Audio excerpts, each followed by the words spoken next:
J.K. Rowling, obviously very much pro-feminist, and she's been attacked by the people whose careers she made. And I thought, when I saw Daniel Radcliffe had been speaking, that he was going to be apologising, but he's not. No, he's not. So he's essentially doubling down. So J.K. Rowling, the story is from about 2020. There was a controversy between trans rights activists and her perspective. And this is the first time that Daniel Radcliffe has spoken since the publication of the Cass Review of Gender Identity Services. And one of the quotes from Daniel Radcliffe is, he says here, "It makes me really sad, ultimately, because I do look at that person I met, J.K. Rowling, the times we met and the books that she wrote and then the world she created. And all of that to me is so deeply empathetic." So he's got this dissonance in his head between the person he met and loved and adored growing up, but now, he's very sad at the fact that he can't see eye to eye. Yeah, where are your sympathies here, Sarah? My sympathies are the fact that every single person has got the right to their opinion. Okay, so you may think very differently towards cars than, I... Don't keep going.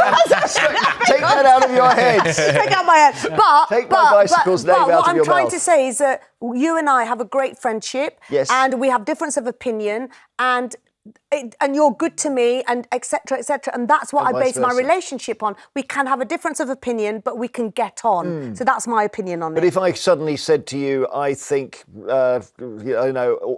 we should concrete over, the whole of Britain or something, you'd start to think, I don't know why I'm friends with this guy. Well, no, I still think you're entitled to your opinion.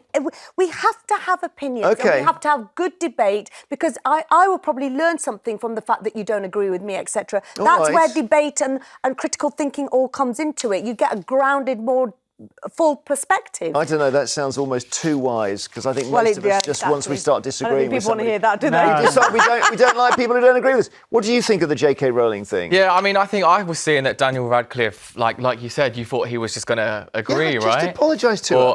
Exactly, but I think you can't be indebted to somebody just because they've given you so much. I understand that because of J.K. Rowling, obviously, he's Harry Potter, he has this lifestyle, he's a world-famous actor, all because of her creation.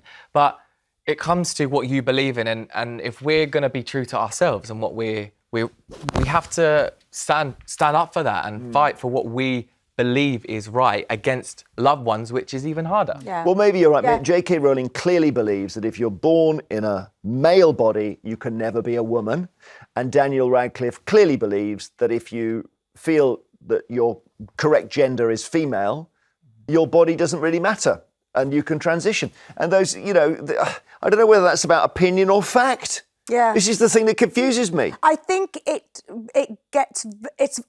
everybody believes in the right to be yourself, but when it starts impacting other things like sports, right, etc., prison, it's not so clear. No, I know. And it impacts people's real lives. Go on, Bobby. One of the things I want to say is about how accepted orthodoxy changes. Again, for example, growing up in East London in the 90s, anyone that was remotely thought of as gay, they'd be bullied and harassed. Whereas now, if a student comes out as gay, obviously it's challenging, but they're accepted and celebrated. Society does change, orthodoxy does move. Yeah, but I think it might be changing more in the direction of J.K. Rowling. Yeah. At the moment, it's becoming more conservative on this. The Cass report is an example. Yes, it was. And also because some people, and this is very unfortunate, have gamed the system. I mean, that bloke in Scotland, Isla Bryson, who put a lycra on and a wig. He wasn't even. Nobody ever thought he wanted to be a woman. He was a convicted rapist. His wife said, "I was married to him for 20 years. He never mentioned he was a woman."